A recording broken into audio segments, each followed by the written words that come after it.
This week, following phones to track the coronavirus, how to come together while staying apart, and now that's what AI calls music.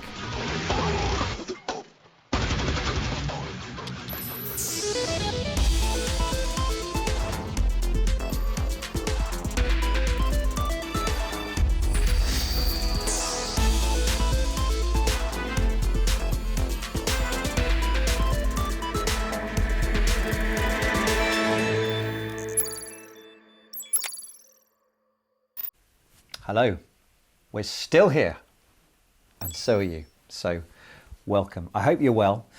We are, and we've been working hard on a new look click that will work when we can't get out and about as much. So my living room is now also my studio, and welcome to my sofa. The good news is though, you don't just get to look inside my house, we get to look inside Lara's too. So let's go to Shay Lara now. Hello mate, how you been? I'm okay. I've actually been pretty busy, albeit virtually, and luckily, like you, I have one of these in my house. It's funny that, isn't it? Yeah. How are you? All right, thanks. Yeah, I mean, I think we both appreciate that we're lucky to still be working, which keeps us busy and keeps us in a good frame of mind. But, you know, I'm missing the people that I can't be with, and we're all adjusting here as well. These are strange times. What we plan to do in the next few weeks is look at some technologies and gadgets that will help you during lockdown, whether that's to help you work or communicate or play or to help with the kids or to relieve stress, which is what we're going to do first, because this is an anxious situation. You've got something that might help, right? I have. This is the Somnox sleep robot. Now, the idea is that it sort of breathes next to you as you cuddle it. Well, it's designed for insomniacs and it has sensors in it. It's got an accelerometer and a CO2 sensor, and it'll track the breathing rate of its user, and it'll breathe a fair bit slower than the person using it. The idea being, if your breathing rate drops, you're more likely to get off to sleep easily. But I didn't have the greatest time with it. I have to say it felt quite odd holding onto it. I took it out of bed. Well, yeah, it really did. But I put it on the floor, and what was even stranger was it was breathing down on the floor. But the thing I do have to say is that when I tested it in the daytime on its relaxation mode, it did feel a little bit more like going to a yoga class and just getting your breathing right for that. So I could certainly see the relaxation purpose, and maybe if I was a real insomniac, it could help. And there are so many ways that we're seeing technology being used at the time of this pandemic. As the virus continues to spread, some governments around the world have launched contact tracing apps, which they hope may help control it. In Israel, the Shield app records GPS location, storing that data locally on a user's device. So if someone gets the virus, they're asked if they're happy to share their data with the platform, so anyone they may have been in contact with can be notified.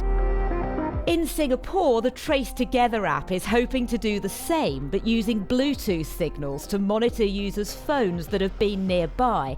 This method, some argue, is more privacy conscious. I downloaded the app because it's just easier for the contact tracers to contact me, or that I could help them to contact other people if I was actually affected. Until these apps, contact tracing had been a very manual process. The person must be well enough to answer your questions. He must be able to list down the details where he went and what are the things he did. And often we cannot remember what happened. The more we lose details, the more likely we can't control the epidemic effectively. Many more countries are looking to launch contact tracing apps. Whilst the UK is considering a similar one to Singapore, the EU is advocating a single app with data protection at its heart. So contact tracing is really vital, and here's why. People move. They move quickly and they move a long way. Now, these visualizations are from a company called Tectonics, and what they did was they isolated 700,000 mobile devices in New York, and they followed them over just 2 days. Now, look how far they go in 2 days, right? All the way across to the West Coast. Here's Italy in early March, and look how many people travelled to the UK by the end of March. So contact tracing looks at the spread of COVID-19 by following particular people as they move around. But what these visualizations show is actually how people move about more generally. And some governments are trying to use this information to look at how people are moving around even under lockdown conditions. And they're not trying to get the data from individual mobile devices. They're going straight to the big mobile operators. One of those countries is Norway. Oslo is usually a bustling city of almost 700,000 people. But like other places around the world, lockdown is now in force to slow infection rates. However, outside the capital, it's vital to understand how the epidemic is spreading throughout the rest of the country. Telenor is Norway's largest mobile operator, with 80% of all data traffic passing through its infrastructure. So it knows roughly where each phone is throughout the day as that phone hops between different base stations. Telenor then provides the user location data to the Norway Institute of Public Health to try and track the spread of COVID-19. In our systems, there is knowledge about where people are at basically any time. So the trick here is to understand how the population is moving on an aggregated level. So if you understand how people are moving around, then you're also able to understand how disease is potentially spreading across a country or across continents. The NIPH takes this data, combines it with other information relating to COVID-19 infections, and then uses a mathematical model that simulates the spread of the virus to try and predict how many cases are expected in each region and when. We have data on hospitalizations in Norway since the start of the epidemic, and we have data on cases of imported registered cases to Norway since the start of the epidemic. We can lift, for instance, restrictions, we can open schools and close schools and things like this, and we can use a model to inform us about what is the effect of doing that. We're primarily forecasting for the next 3 weeks so that we can look at what need will there be for hospital beds and for intensive care. And that's very important for planning in the health services. The effects not only on the epidemic itself, but on public health overall and on the economy and society overall, that we will be able, through modelling, to tackle, manage this epidemic in a much better way than the world has been able to during prior epidemics or pandemics. However, as always, anonymity is one of the major worries, even in times of international emergency. We're extremely cautious when it comes to privacy, and what we're very afraid of is that individuals can be re-identified from the data. We count only groups of people larger than 20 because we believe it's very, very hard to re-identify all individuals in groups larger than 20. This isn't the first time that Telenor has used mobile phone data to track the spread of diseases. Previously, it's worked in Bangladesh to track malaria and Pakistan for dengue fever. The models have helped the governments there design more effective national response preparedness. Around the world, countries including the UK, Austria, Israel and the US are all seeking to work with mobile operators to adopt similar models to Norway to try and prepare and possibly even contain the virus. Hello and welcome to the Week in Tech. It was the week that Tesla showed a prototype of its newly designed ventilators to help address the shortage in hospitals. Amazon reserves space on its site for healthcare workers to buy COVID-19 supplies, including N95 face masks and hand sanitizer. And Uber built a tool to help its drivers and other gig economy workers in the US to find temporary roles at other companies during the pandemic. Conspiracy theories spreading online linking 5G technology to the coronavirus have led to at least 20 mobile phone masts being attacked in the UK, according to mobile phone operators. Vodafone and EE said their masts have been set on fire and key worker engineers harassed. Meanwhile, in Japan, graduates have been able to celebrate their hard-earned work and maintain social distancing with the help of robots. Students at Tokyo Business Breakthrough University were awarded their diplomas while operating telepresent robots via video conferencing app Zoom. Self-isolating classmates were also present at the ceremony and also watching through Zoom. Quibi launched its mobile-based streaming service in North America and the UK. Content on the app is limited to 10 minutes or less, and viewers can flip between landscape and portrait modes. And finally, if you've been missing the orchestra while stuck at home, now's your chance to visit online. 243 musicians from the Stay-at-Home Choir got together and gave their debut performance of Vivaldi's Gloria. The choir is open for submissions for their next rendition.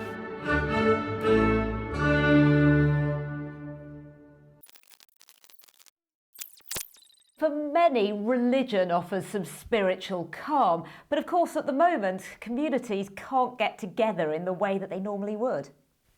Yeah, so religious leaders are doing what they can to work around this. This Muslim call to prayer in Egypt has been replaced by a message urging people to stay home to pray.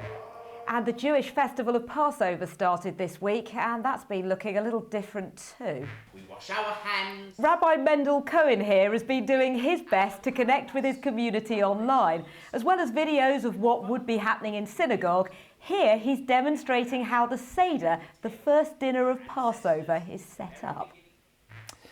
And this Easter's Sunday service will also be different. Sophia Smith-Gaylor has been finding out how religions are adapting. With mass gatherings being banned, many religions have had to stop public worship. And with churches closing, many have had to be particularly innovative, with some turning to live streaming. Good morning, everyone. Good morning. This is terribly exciting. St James's in Sussex Gardens in London is one of the churches that's been experimenting online. We were determined that the worshipping life of the church should continue, but it would have to continue in new and unexpected ways. When the coronavirus crisis started, they began live streaming their services on Facebook. But they haven't stopped at that.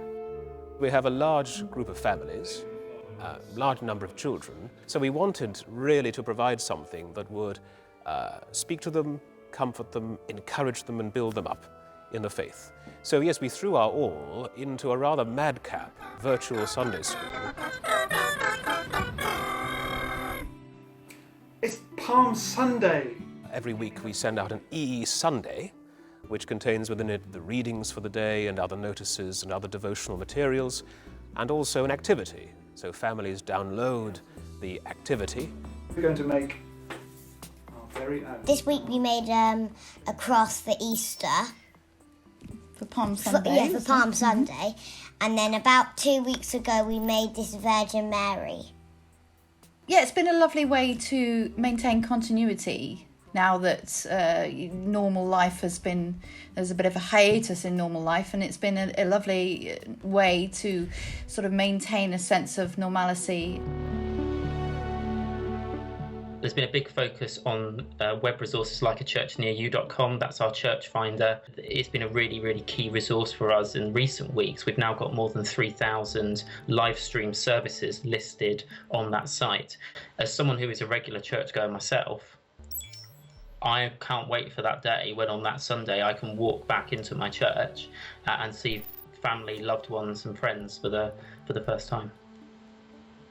That's quite, I feel slightly emotional about that. All of these digital responses to this crisis have undoubtedly changed how people interact with faith online. But what will be interesting to see is how much of it will remain after the coronavirus crisis is over. That was Sophia Smith-Gaylor, and I'm joined online now by the Archbishop of Canterbury, Justin Welby. Archbishop Justin, thanks for taking the time to talk to us. Spencer, it's a great privilege to be with you. I'm very happy to be here. We've just talked about some of the new online tools and services that the church is providing. How do you think they'll benefit people? You will have seen, and I know you have seen, churches using live streaming, which is having a huge impact. There was a service a couple of weeks ago which reached 12 million people, 10 times our normal total church attendance. That's remarkable. You couldn't begin to do that in the past. The best you could have had was a nationally televised service. Here you can have everything from a nationally televised service to something that's just relevant to your village, your town, your part of a city, you're part of the world. Or you can join in something from anywhere in the world. We had comments from something I did online, I won't say from where, but a country where it's very difficult to be a Christian in public. You're not allowed to worship or own your faith in public. And they had a message saying, I haven't been able to go to church, but I've just joined in a service with the Archbishop of Canterbury. Well, there's a cloud to every silver lining, but I think the service was what mattered. And so technology is transforming the reach, the ability to comfort, console, and encourage. It's a time of several religious festivals at the moment. It's Easter, it's Passover, Ramadan is coming up too, and this is traditionally a time when families and friends would get together. There will be people who want to come to a church. What would you say to them? Well, what I would say to them is, that's me as well. The idea of not being at an Easter service, I can't remember any time I've not been at an Easter service in the last more than 40 years. And so it is going to be very strange, but in the earliest centuries of Christian history, church was in the home. And these wonderful buildings we have in the UK, these amazing historic buildings, are treasures, but they are not essentials. We can worship, and Christians all over the world do, without buildings. The technology side is giving us a sense of a resurrection of generosity, of kindness, of contact, of care for one another. And I suppose both the challenge and the hope is what we're doing with each other and for each other now, and that sense of mutual compassion and support that technology is enabling will be carried on in the new world after this pandemic has died down. Justin Welby, Archbishop of Canterbury, thanks so much for your time. Thank you, Spencer, very much indeed.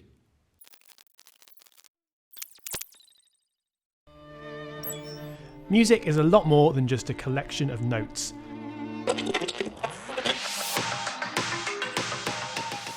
Packed with creativity and emotion, it seems like something only humans could make. But that could be about to change. I've been meeting musicians around the world who are embracing the machine, and I started at Imogen Heap's house. So we've been lucky enough to be invited to Imogen's studio just outside of London. This is the place where many of her hits that you might recognise, and also the music for the Harry Potter stage show were created or worked on. And now it's being used to create something a little bit different. This is the Sapiens Show.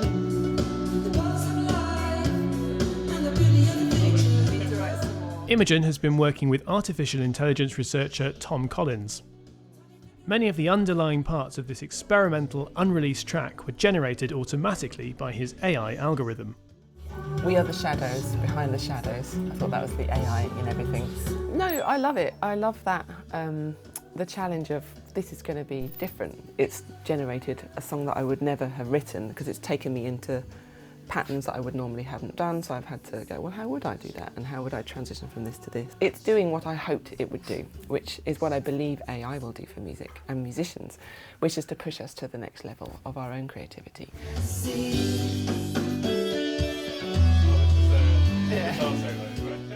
This song is still a work in progress, but Imogen isn't the only major performer that Tom has been working with.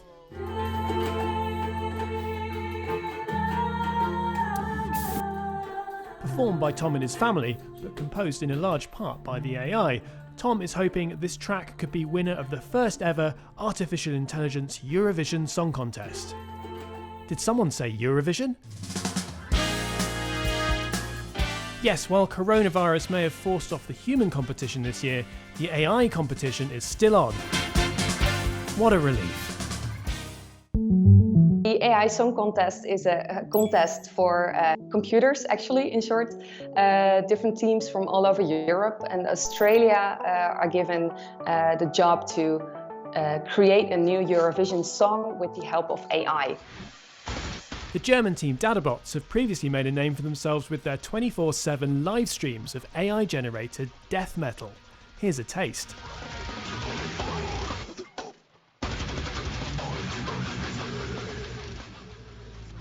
Well, if infinite death metal's not your thing, maybe their AI Eurovision entry that you're hearing now will be more your bag. Originally, we were going for a 100% AI generated approach. Here, we first tried it by training our net on all of the Germany's Eurovision songs, but it didn't sound, broadcast worthy. So instead, we flipped it. We're like, okay, let's approach this like we're music producers, just using these tools to enhance our workflow. This is another entry. Called Come Together, it was made by the Swedish team. All of the machine learning algorithms we've seen are only as smart as the data puts into them. By analysing mountains of existing songs, the idea is to try and learn the fundamental patterns that make up music. We gave the neural network a huge amount of data, and what the neural network does, it tries from the data to extract patterns. So it creates over time new melodies that were not in the datasets, and they are brand new. But do AI advances like this mean that human composers are at risk of being replaced? Ed Newton-Rex is a judge in the competition.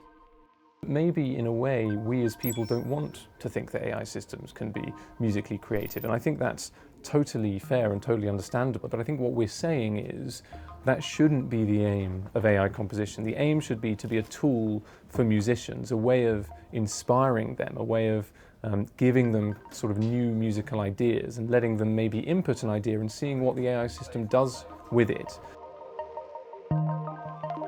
This is an AI music competition, but the humans have been an indispensable part of the process.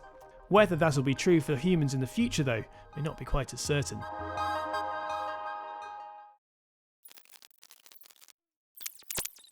AI Eurovision is now on, and we would love you to go and visit the website, listen to the tracks and vote for your favourite. The address is on screen now. We've had a listen to the competing songs here. What did you think, Laura? Well, for me, Eurovision is all about the theatre, and of course that's missing, which does take quite a lot away. And I thought most of them sounded quite computer generated, but maybe the idea was to kind of go with that. I mean, they really did, didn't they? This was my favourite. Let me play it to you. This was called Princesses, and it was one of the Belgian entries. So here we go. It reminds me of a bit of a 60s classic, particularly at the start. Good beat to it. Yeah. So my favourite is from that well-known European country, Australia. It's Uncanny Valley. The lyrics are bonkers. Dreams are cheap. They can leave me crazy. Of course they can.